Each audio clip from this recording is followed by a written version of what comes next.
Friends, Romans, countrymen, lend me your ears. I am here, JTL, Painfully Honest Tech, to talk to you about 5 things that I think are incredible about the iPhone X.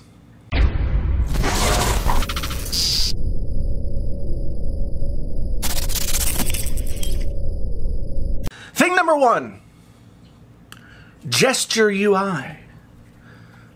I'm going to do a lot of hand moving during this video, if that's okay with you.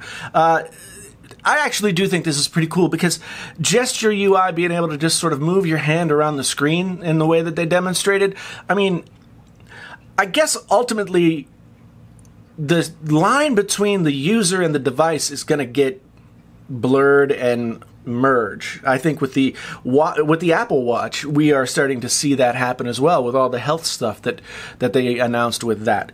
So I think the gesture UI looks great.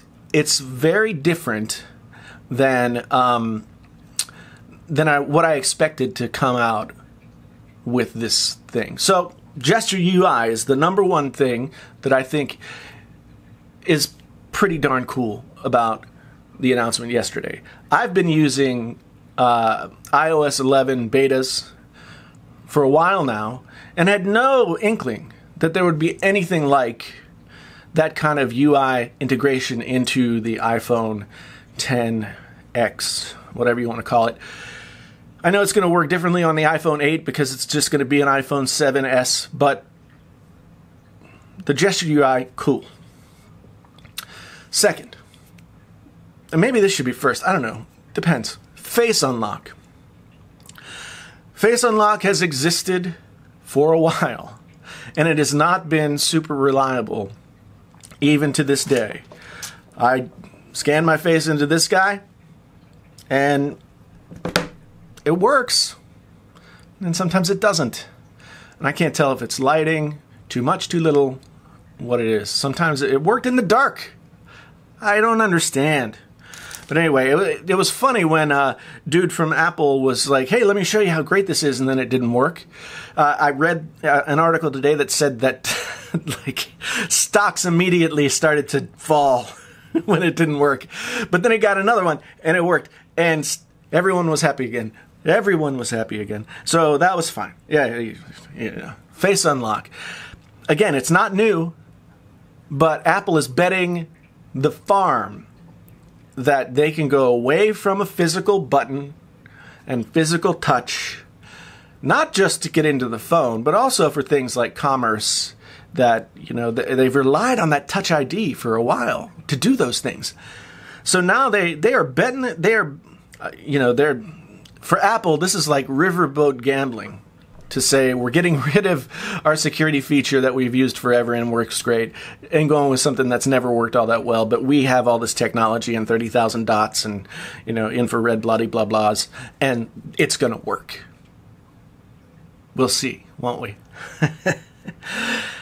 Number 3, the cameras.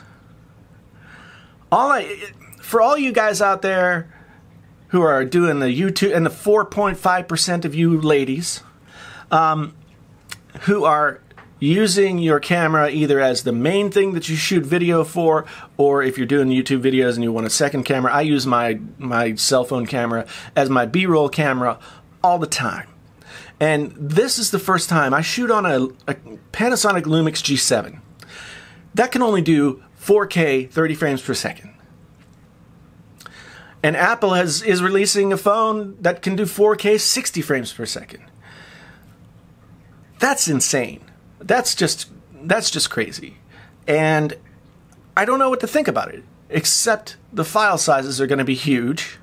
And you better get that 256 gigabyte model if you want to be able to use it. They've improved, like, the bokeh wars are so impressive. Note 8 gets bokeh, or portrait mode, or whatever you want to call it. Apple comes right back and says, oh yeah? We've got a bunch of different lighting modes too. Just like that. So, I don't know. The camera, how good can the camera on a phone get? I don't know. I guess we'll find out. We have to be reaching peak camera at this point, don't we? At what point can it not get any better? I don't know. Red is putting out a phone. Maybe they'll have something that's even better than all this, but who knows? So, number 4, the OLED display, which they say is the first screen that rises to the standards of iPhone. They don't call it the iPhone. They don't call it a iPhone or an iPhone. Yeah, I guess it's an iPhone. They just call it iPhone. Like it's a person. It's not a phone. It's an entity. And they keep going with such hubris, such ego in all of the Apple marketing, and it's always been that way. 1,000:1 contrast or 1,000,000:1 contrast ratio, 458 pixels per inch. Yeah, front camera also supposed to be, you know, as good as the back camera. How? The last thing that I want to talk about that I think is, in some strange way, one of the best features of the iPhone X or 10 or whatever you want to call it, is the build. Everyone who's made a video that I've watched who saw the phone in person says it looks better in person than it does on any rendering of it anywhere. And the thing that I noticed with the stainless steel and the glass is that they have very subtly harkened back to the original iPhone. So it kind of still looks like iPhone. And at first I was kind of bummed they didn't go like larger, you know, different aspect ratio kind of thing. But in the end, they went with something that was reminiscent of where they have been and pointing in a direction forward, I guess. They're